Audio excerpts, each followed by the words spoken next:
Lebanon నుంచి వేల సంఖ్యలో సిరియాకు అటు నుంచి డబ్బులున్న వాళ్ళు యూరోప్కి వెళ్ళిపోతున్నారు ఎక్కువ మంది.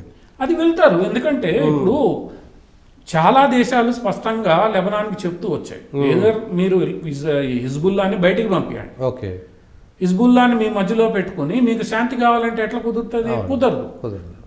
అమెరికాకి వ్యతిరేకంగా హిజ్బుల్లా పనిచేస్తుంది, వీళ్ళకి వ్యతిరేకంగా పనిచేస్తున్నప్పుడు, యూరోపియన్కి కూడా వ్యతిరేకంగా పనిచేస్తున్నప్పుడు నీకు శాంతి కుదరదు. సో మీరు ఒక భూతాన్ని తెచ్చుకొని మీ ఇంట్లో పెట్టుకున్న తర్వాత అది మిమ్మల్ని కూడా తింటుంది. అందువల్ల ఈరోజు లెబనాన్ ప్రజలు డిసైడ్ చేసుకోవాల్సింది ఏంటంటే ఈ భూతం కావాలన్నా వద్దా. తగాదా ఎవరితో? ఇజ్రాయెల్తో. నువ్వు పోయి ఇజ్రాయెల్లో ఉండి కొట్లాడు, అంతే, మా దేశం వదిలే. ఈరోజు పాకిస్తాన్లో కూడా పాకిస్తాన్ చేయాల్సింది ఏంటంటే కాశ్మీర్ తీవ్రవాదులకి మా దేశం వదిలి వెళ్ళిపోండి, అంతే.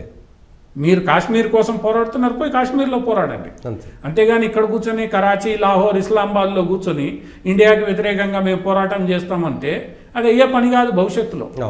ఈరోజు ఇండియా కూడా అదే చూపించింది, బాలాకోట్ స్ట్రైక్స్ కావచ్చు, ఇంకోటి కావచ్చు. నువ్వు అక్కడ కూర్చుంటానంటే అక్కడికి వస్తామని ఈ మధ్యకాలంలో ఇండియన్ ఇంటెలిజెన్స్ కూడా ఎంతోమంది తీవ్రవాదులు లేపేసిందన్న వార్తలు వచ్చాయి పాకిస్తాన్లో. అందువల్ల ఏంటంటే ఈరోజు నువ్వు ఎక్కడో కూర్చుని నేను ఏదో చేస్తా, నాకు ప్రొటెక్షన్ ఉంటుంది అన్న ధైర్యం ఈరోజు లేదు. ఎందుకంటే పాకిస్తాన్లో కూడా ఈరోజు ప్రజలు అంగీకరించే పరిస్థితుల్లో లేరు. అది లెబనాన్లో ప్రజలు అంగీకరించే పరిస్థితుల్లో లేరు, సిరియాలో కూడా ప్రజలు అంగీకరించే పరిస్థితుల్లో లేరు. సిరియాలో ఐసిస్ని నెత్తి మీద పెట్టుకుని ఏం జరిగిందో చూశారు పాపం వాళ్ళు. ఒక రకంగా సగం సిరియా పాడైపోయింది, ఎంతో ప్రాచీన నగరాలు ఈరోజు శిథిలాలైపోయాయి. అందువల్ల ఈరోజు ఇస్లామిక్ దేశాల ప్రజలు విసిగిపోయి ఉన్నారు. వీళ్ళని చూసి తోకగాల్చుకునే భారత్, బంగ్లాదేశ్ లాంటి వాళ్ళు అర్థం చేసుకోవాల్సింది ఏంటంటే ఎవ్వరూ అంగీకరించరు. రేపు ఇక్కడ కూడా అదే దాడులు జరిగితే మీకు మద్దతు ఇచ్చేవాడు ఎవడు ఉండడు, డబ్బులు ఇచ్చేవాడు కూడా ఉండడు, అంతే. అది గుర్తుపెట్టుకోవాలి అందరూ అన్నది. ఈరోజు ఒక రకంగా ఇజ్రాయిల్ చేస్తున్నది ఏదైతే ఉందో, ఇజ్రాయిల్కి నిశ్శబ్దంగా దొరుకుతున్న మద్దతు ఏదైతే ఉందో ఆ మద్దతు ప్రపంచ వైఖరిని స్పష్టం చేస్తారు. కానీ యునైటెడ్ నేషన్స్లో మాత్రం ఇజ్రాయెల్ ప్రధాని మాట్లాడుతుంటే సగం మంది దేశాల ఇది సెక్యులర్ పాలిటిక్స్ వెళ్ళిపోయారు. ఇది ప్రపంచంలో ఉన్న సోకాల్డ్ సెక్యులర్ లిబరల్ పాలిటిక్స్ ఏవైతే ఉన్నాయో ఈ సెక్యులర్ లిబరల్ పాలిటిక్స్ని ఎవడు ఏం చేయలేడు. భారతదేశంలో కూడా అంతే. ఓవైసీ గొడవ చేస్తుంటే చూస్తూ ఉంటారు, తిరుపతి లడ్డు విషయంలో మాట్లాడు. జగన్మోహన్ రెడ్డి క్రిస్టియన్ అయ్యి ఉండి ఆయన నేను డిక్లరేషన్ సైన్ చేయను, నేను ముఖ్యమంత్రిగా పోయినప్పుడు అంటే ముఖ్యమంత్రిగా నువ్వే చట్టాన్ని ఉల్లంఘించావు. ఆ చట్టం నువ్వు కాదు తెచ్చింది, నీ ముందు వాళ్ళు తెచ్చారు. నువ్వు ముఖ్యమంత్రిగా చట్టాన్ని గౌరవించేవాడివి అయితే డిక్లరేషన్ సైన్ చేసుకో ఉండాలి. ఈ రోజు నువ్వు ఒప్పుకున్నావు నేను ఇంట్లో బైబిల్ చదువుకుంటా అంటే నువ్వు క్రైస్తవుడివి. నువ్వు క్రైస్తవుడివి అయినప్పుడు నిజాయితీగా సంతకం పెట్టి నేను క్రైస్తవుడిని, ముఖ్యమంత్రి హోదాలో వచ్చాను కాబట్టి నేను సంతకం పెట్టి నాకు దేవుడి మీద విశ్వాసం, నీకు ఆ దేవుడి మీద విశ్వాసం లేదనుకో నువ్వు పంపించవద్దు, దేవాదాయ శాఖ మంత్రిని పంపి. నిన్న డివై చంద్రచూడ్ కూడా సంతకం పెట్టిండు. అదే దేవాదాయ శాఖ మంత్రి పంపించచ్చు. కేసీఆర్ ఇక్కడ ఎన్నో సందర్భాల్లో భద్రాచలానికి దేవాదాయ శాఖ మంత్రిని. నీకు క్రిస్టియన్ గా ఉండడమే ముఖ్యం అనుకుంటే నువ్వు దేవాదాయ శాఖ మంత్రికి అప్పచెప్పు, నువ్వే ఎందుకు పోవాలి? అంతే. హిందూ ఓట్ల కోసం నువ్వు డ్రామా ఆడడానికి వీల్లేదు కదా. నీ చట్టాన్ని ఈరోజు నువ్వు బహిరంగంగా ఏం చేస్తున్నావు? నా చట్టాన్ని నేనే ఉల్లంఘిస్తా, ఒక్క రాష్ట్రపతికి మినహా, అంతే, ఇంకెవ్వరికి అక్కడ మినహాయింపు లేదు. కానీ అదే రాష్ట్రపతి హోదాలో అబ్దుల్ కలాం చాలా స్పష్టంగా డిక్లరేషన్ ఇచ్చారు. ఆయన రాష్ట్రపతి హోదా, ఆయనకు అసలు అట్లాంటివి లేవు. అంటే ఒక చట్టం ఉన్నప్పుడు చట్టాన్ని గౌరవించాలి. సోనియా గాంధీ కూడా ఇచ్చింది. ముఖ్యమంత్రికైనా ప్రధానమంత్రికైనా ఎవరికైనా ఉంది. నేను ప్రధానమంత్రిని, ముఖ్యమంత్రిని చట్టాన్ని గౌరవించనని నువ్వే చెప్తున్నావు. ఈ రోజు నువ్వు ఆ విషయాన్ని అంగీకరించలేక దళితుల పరిస్థితి, దళితులను ఎవరు ఆపారు అక్కడ? ఎవడు ఆపలే. ఏ దేవాలయంలో ఈరోజు దళితులను ఆపే పరిస్థితి లేదు. అందువల్ల ఏంటంటే ఈ సోకాల్డ్ సెక్యులరిజం, లిబరలిజం ఏదైతే ప్రపంచవ్యాప్తంగా ఉందో ఆ సెక్యులరిజం, లిబరలిజం అనేది ఇజ్రాయెల్ ప్రధాని మాట్లాడేటప్పుడు వెళ్తారు, కానీ వాళ్ళు పోయి యుద్ధం చేయమనండి ఇజ్రాయెల్తో, అంతే. ఇప్పుడు ఈ బాయ్కాట్ చేసిన దేశాలన్నీ కూడా వెళ్ళి యుద్ధం చేయమనండి. ఈరోజు హిజ్బుల్లాకి మద్దతుగా పోయి ఆ ఆయుధాలు పంపించి ఇజ్రాయెల్ మీద బాంబులు వేయమనండి. ధైర్యం లేదు. ధైర్యం కాదు, ఇక్కడ పరిస్థితులు లేవు. మాట్లాడడం వేరు, చేతల్లో చూపించడం వేరు. ఇప్పుడు మాట్లాడడం, సౌదీ అరేబియా మాట్లాడుతోంది, ఖండిస్తోంది హింస కుదరదు అని. యుక్రెయిన్ విషయంలో కూడా భారతదేశం శాంతి కావాలని కోరుతోంది. కానీ అక్కడ శాంతి ఎవరు కోరుకోవాలి? రెండు దేశాలు కోరుకోవాలి. మేము ఎంతవరకు నీకు సపోర్ట్ చేయగలం, నువ్వు కూర్చొని పెట్టి మాట్లాడగలం. ఈరోజు ఈ విషయంలో కూడా అంతే. మీరు బాయ్కాట్ చేస్తే ఏమవుతుంది? ఇదంతా కూడా ప్రజలని మభ్యపెట్టడానికి సెక్యులర్ లిబరల్ వాదులు ఐక్యరాజ్య సమితి నుంచి అమెరికా నుంచి ఈరోజు కమలా హ్యారిస్ విషయంలో ట్రంప్ పదే పదే అంటాడు, ఆమె డెమోక్రటే కాదు, she is a communist. Open గా ఆయన అక్యూజేషన్ చేస్తాడు. కమ్యూనిస్ట్ భావజాలంతో వచ్చి ఈ దేశాన్ని నాశనం చేయడానికి చూస్తున్న కమ్యూనిస్ట్ ఈమె అని స్పష్టంగా చెప్తాడు కమలా హ్యారిస్ గురించి. ట్రంప్ ఆ విషయంలో స్పష్టత ఉంది. లిబరలిజం పేరుతో కమ్యూనిస్టులు ఈ రోజు కమ్యూనిస్ట్ లిబరలిజం సెక్యులరిజం ముసుగేసుకొని చేస్తున్నారు. అది కుదరదు. మీరు సమాజాన్ని మభ్య పెట్టడం ఎన్ని రోజులు చేస్తారు? ఈ రోజు తాలిబాన్ మద్దతు ఇవ్వట్లేదు హిజ్బుల్లాకి. తాలిబాన్ నుంచి ఏమైనా స్టేట్మెంట్ వచ్చిందా హిజ్బుల్లాకి మద్దతు? పట్టించుకోవడమే లేదు. కాశ్మీర్ లో ఒక మహబూబా ముఫ్తీ షియా పాలిటిక్స్ కోసం స్టేట్మెంట్ ఇచ్చింది. తాలిబాన్లు ఇవ్వలేదు, పాకిస్తాన్ ఇవ్వలేదు, సౌదీ అరేబియా ఇవ్వలేదు, ఎవరు ఇవ్వలేదు. అందరూ ఇచ్చిన స్టేట్మెంట్ ఏంటి? హింస మంచిది కాదు.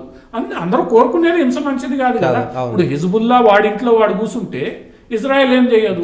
నువ్వు ఇజ్రాయెల్లో ఇంట్లో పోయి ఏలు పెడితే ఇజ్రాయెల్ తంతది.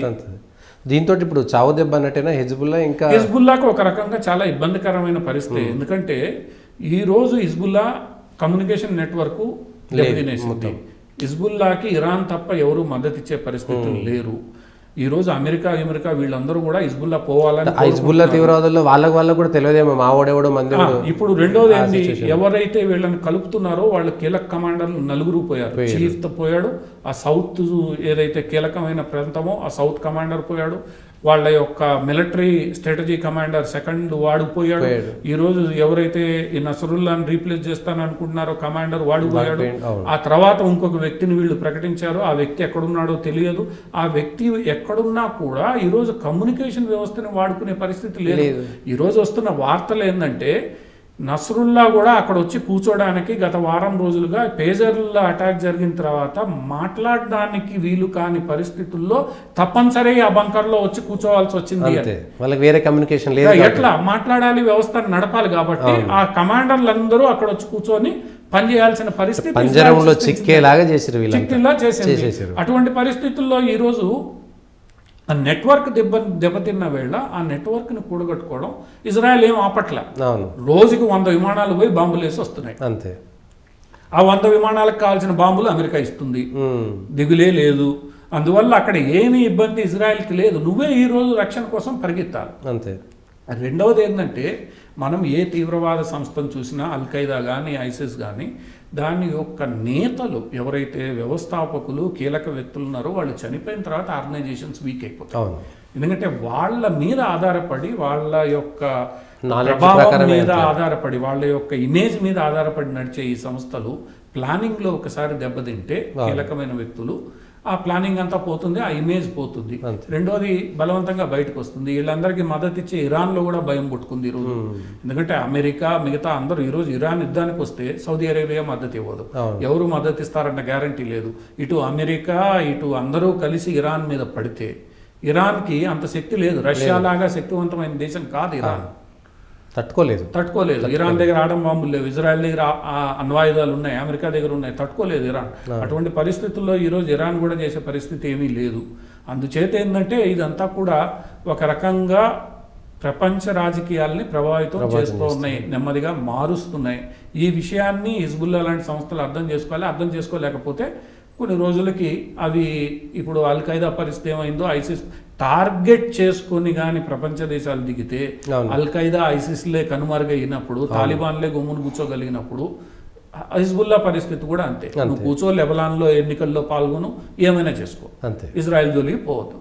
అది గ్రహిస్తే హిజ్బుల్లాకు కూడా ఇబ్బంది ఉండదు. ఇప్పుడు హమాస్ తుడిచిపెట్టుకుపోయినట్టేనా? మ్యాక్సిమం హమాస్ కొత్త చీఫ్ ఎక్కడున్నాడో ఇంతవరకు ఎవరికి తెలియట్లేదు.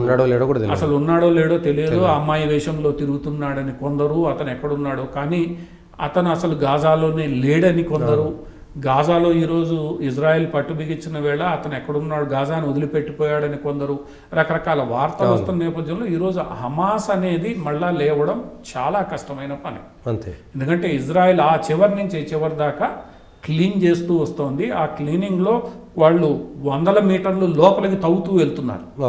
సో ఏవైతే ఈ నెట్వర్క్ ఆఫ్ ఇవి ఉన్నాయో, సొరంగాలు, కేవ్స్ ఉన్నాయో వాటిల్ని బ్లాక్ చేసుకుంటూ పోతున్నారు. ఒకవేళ ఏదైనా మిగిలినా అవి ఐసోలేట్ అయిపోతాయి. అంతే. ఇప్పుడు ఒకప్పుడు ఏంటంటే ఆ చివరి నుంచి ఈ చివరికి నీకు సొరంగం ఉన్నప్పుడు ఆ నెట్వర్క్లో కీలకమైన భాగాలు దెబ్బతిన్నాయనుకో అవి ఐసోలేట్ అయిపోయి ఎందుకు పనికిరావు, అంతే. నీకు పాల్గొనడానికి ఇది ఉండదు. అటువంటి పరిస్థితుల్లో ఈరోజు హమాసు